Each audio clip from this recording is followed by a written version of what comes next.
Director of the National Lead Institute, Troy Clark, says the government needs to get serious about implementing a prisoner re-entry program in a bid to cut down on offenders becoming victims of crime. Clark says the current systems in place are simply not good enough.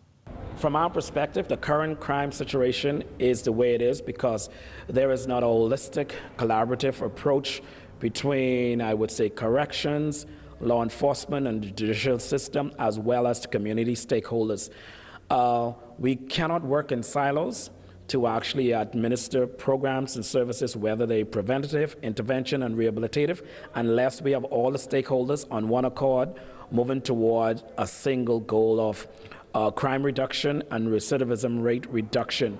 Clark's comments came after several young men who were recently released on bail were murdered in separate incidents.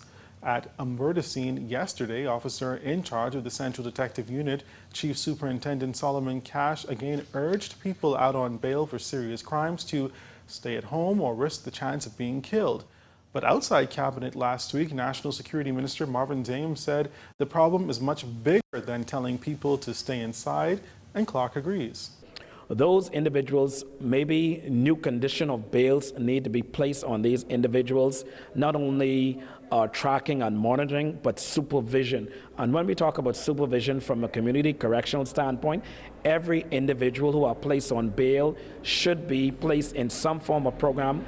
Case in point, let's say somebody was in there for, let's say, some minor offense that requires bail, and this person made a decision to, say, break into somebody's home. This person can be placed into a program while he's on bail for cognitive behavioral treatment, where helping to make better decisions. For those serious offenders, Clark had this advice.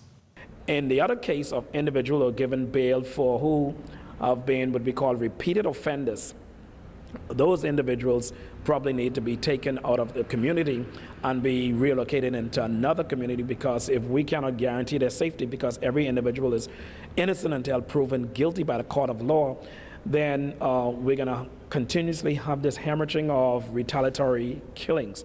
And so there needs to be a stopgap measure right here, now and then, of individuals seeking bail